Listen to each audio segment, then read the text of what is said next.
तो दोस्तों आज हम फिर लेकर आए हैं आपके लिए देश और दुनिया की सभी ताज़ा और बड़ी खबर। आज की सबसे पहली और बड़ी खबर में आपको बताएंगे, किसान आंदोलन के समर्थन में बीजेपी नेता ने दिया पार्टी से इस्तीफा। एक और बड़ी अपडेट, राकेश टिकैत बोले हरियाणा के सीएम अपने ही प्रदेश में सभा नहीं कर सकते तो इस्तीफा दें।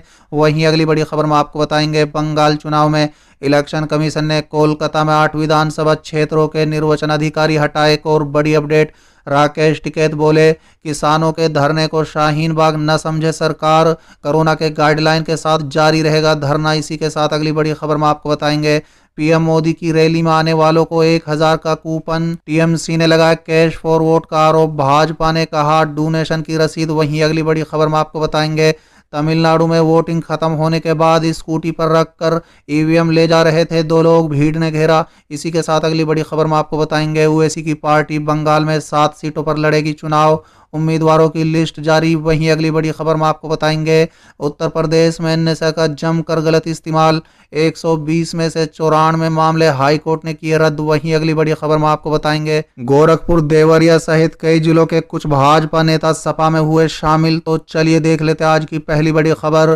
किसान आंदोलन के समर्थन में बीजेपी नेत्री प्रियंवदा तैमर ने पार्टी से दिया इस्तीफा। दरअसल दोस्तों, केंद्र के नए कृषि कानूनों के खिलाफ जारी किसानों के आंदोलन को समर्थन देते हुए उत्तर प्रदेश में बीजेपी नेता प्रियंवदा तैमर ने पार्टी से इस्तीफा दे दिया है।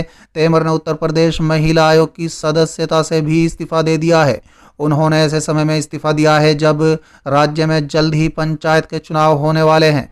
दोस्तों बता दें, तैमर ने कहा है कि बीजेपी की किसान विरोधी नीति की वजह से ही उन्होंने ये फैसला किया है। उन्होंने कहा है कि उत्तर प्रदेश में बीजेपी ने महिलाओं को भी नज़रअंदाज किया और उनकी आकांक्षाएं पूरी करने में भी नाकाम रही है। चलिए अगली खबर, राकेश टिकैत बोले हरियाणा के सीएम अपने ही प्रदेश में सभा नहीं कर सकते तो इस्तीफा दें। दरअसल दोस्तों, भाजपा नेता राकेश टिकैत बुधवार को यमुनानगर पहुंचे। उन्होंने कहा है कि जब तक सरकार तीनों कानूनों को वापस नहीं लेती तब तक किसान आंदोलन करेंगे। कानून वापसी के बाद आंदोलनरत किसान भी अपने घर वापसी करेंगे। राकेश टिकैत यमुनानगर के कालानौर में प्रेस वार्ता कर रहे थे। दोस्त बता दें, कालानौर हरियाणा यूपी बॉर्डर पर गांव है। यहां के बाद टिकैत हिमाचल प्रदेश के पेंटा साहिब में किसानों की सभा को संबोधित करने के लिए जाएंगे। दोस्तों बता दें, टिकैत ने कहा है कि हरियाणा के सीएम अपने ही प्रदेश में सभा नहीं कर सकते।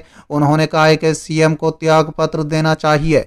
साथ ही उन्होंने कहा है कि पंजाब से आने वाले किसानों के रास्ते में खाई खोदी गई और किसानों पर लाठियां चलाई गई। उन्होंने कहा है कि सरकार 3 कृषि सुधार कानूनों के बाद अब सीड बिल भी लाने की तैयारी में है। इसमें जुर्माना और सजा दोनों का प्रावधान है। इस बिल को भी रोकना होगा। टिकैत ने कहा है कि सरकार विदेश से दूध का कॉन्ट्रैक्ट कर यहाँ के किसानों को बर्बाद करना चाहती है। एक सवाल के जवाब में उन्होंने कहा है कि यदि मैं भाजपा का आदमी होता तो मैं भाजपा के खिलाफ प्रदर्शन क्यों करता। मेरे साथ जो हैं सभी किसान हैं, मैं भी किसान हूं, सभी लोग खेती करते हैं। चलिए अगली खबर, इलेक्शन कमीशन ने कोलकाता में 8 विधानसभा क्षेत्रों के निर्वाचन अधिकारी हटाए। दरअसल दोस्तों, चुनाव आयोग ने कोलकाता में 8 विधानसभा क्षेत्रों के निर्वाचन अधिकारियों को हटा दिया है। इन क्षेत्रों में पश्चिम बंगाल विधानसभा चुनाव के लिए 26 अप्रैल और 29 अप्रैल को अंतिम 2 चरण के मतदान होंगे। एक अधिकारी ने बुधवार को इस बारे में बताया है। उन्होंने बताया है कि चौरंगी, इंटाली, भवानीपुर और बोलगाछिया और कोलकाता पोर्ट विधानसभा क्षेत्र में नए अधिकारियों की नियुक्ति कर दी गई है। मुख्य निर्वाचन अधिकारी आरिफ आफ्ताब ने बताया है कि निर्वाचन अधिकारियों का तबादला एक नियमित प्रक्रिया के तहत हुआ है क्योंकि वो 3 साल से अधिक समय से अपने पद पर थे। सूत्रों के अनुसार चुनाव आयोग ने बताया है कि इन अधिकारियों के खिलाफ सत्तारूढ़ तृणमूल कांग्रेस का पक्ष लेने की शिकायतें मिली हैं।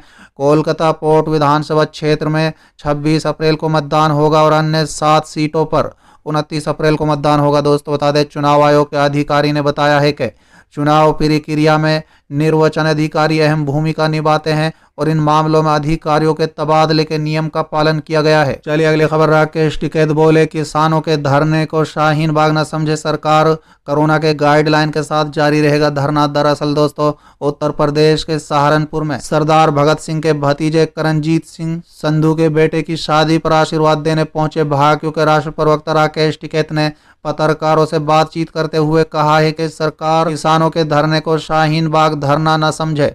किसान कोरोना की गाइडलाइन के बीच धरना जारी रखेंगे। बुधवार को भाकियू के राष्ट्र प्रवक्ता राकेश टिकैत शहीद भगत सिंह के भतीजे की बेटी के विवाह में शिरकत करने पहुंचे थे।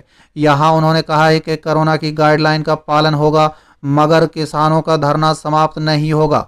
ये किसानों का धरना है, सरकार इसे शाहीन बाग न समझे।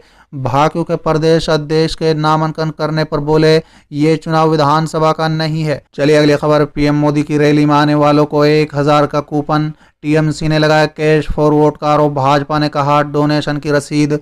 दरअसल दोस्तों, पश्चिम बंगाल में जारी विधानसभा चुनाव में राजनीतिक दलों के बीच मुकाबला दिलचस्प होता जा रहा है। हर फेज के चुनाव प्रचार के दौरान तृणमूल कांग्रेस, भाजपा और लेफ्ट पार्टी कांग्रेस एक दूसरे पर आरोप प्रत्यारोप करती दिख रही हैं। दोस्तों बता दें, अब टीएमसी और लेफ्ट ने भाजपा पर आरोप लगाया है कि पार्टी ने दक्षिण 24 परगना के रायदिघी गांव में गांव वालों को 1000 रुपए का कूपन बांटकर उनका वोट खरीदा है। बता दें कि रायदिघी में मंगलवार को तीसरे फेज में मतदान हुआ था। टीएमसी और सीपीएम समर्थकों का आरोप है कि रायदिघी में भाजपा का स्थानीय नेतृत्व प्रधानमंत्री नरेंद्र मोदी के फोटो वाले 1000 रुपए के कूपन बांट चुके हैं। यहां लोगों से वादा किया गया था कि मोदी की 1 अप्रैल को होने वाली जयनगर वाली रैली में आने वाले और भाजपा को वोट देने वालों को 1000 रुपए का भुगतान किया जाएगा। दोस्तों बता दें, द टेलीग्राफ अखबार के मुताबिक गांव वालों में भी कहा गया है कि ये कूपन उन्हें भाजपा के पक्ष में वोट करने और आयोजित की गई रैली में पहुंचने के प्रस्ताव के साथ दिया गया है। हालांकि भाजपा नेताओं ने इन सभी आरोपों से इनकार किया है। पार्टी का कहना है कि ये कूपन असल में दान की रसीद है, जिससे दक्षिण 24 परगना में ही एक मीटिंग आयोजित की जानी थी। चलिए अगली खबर। तमिलनाडु में वोटिंग खत्म होने के बाद स्कूटी पर रखकर ईवीएम ले जा रहे थे 2 लोग, भीड़ ने घेरा। दरअसल दोस्तों, तमिलनाडु में विधानसभा चुनाव के लिए वोटिंग खत्म होने के बाद स्कूटर पर ईवीएम रखकर ले जाने का मामला सामने आया है।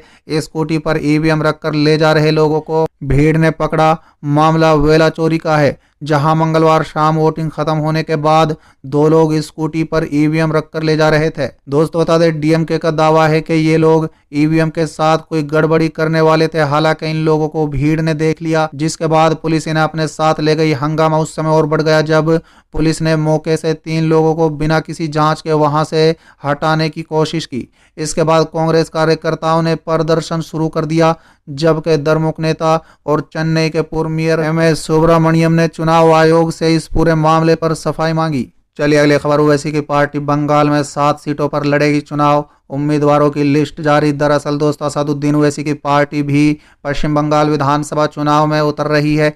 3 चरणों के चुनाव के बाद ऑल इंडिया मजलिस इत्तेहादुल मुस्लिमीन ने अपने 7 उम्मीदवारों की लिस्ट जारी कर दी है। ये उम्मीदवार 10 अप्रैल को होने वाले चौथे चरण के चुनाव में अपनी किस्मत आजमाएंगे। दोस्तों बता दें, बीते कुछ महीनों में ओवैसी ने कई बार बंगाल का दौरा किया है। ओवैसी के चुनाव लड़ने के फैसले पर कहा जा रहा है कि एमआईएम टीएमसी की वोट में सौंध लगा सकती है। दरअसल बंगाल में मुस्लिम वोटर्स की संख्या लगभग 30% है और ऐसे में उनकी भूमिका अहम हो जाती है। बिहार में 5 सीटों पर एमआईएम ने जीत दर्ज की थी। देश के उनके सेकुलर पार्टी और मुसलमानों के अलग अलग समूह की तरफ से ये आरोप लगाए जाते रहे हैं कि ओवैसी बीजेपी को फायदा पहुंचाने के लिए चुनाव मैदान में आते हैं। ओवैसी पर आरोप लग रहे हैं कि उनके चुनाव मैदान में होने से वोटों का ध्रुवीकरण बढ़ता है और जिसके नतीजे में बीजेपी को फायदा होता है। यूपी से बीजेपी के सांसद साक्षी महाराज भी इस तरह का बयान दे चुके हैं।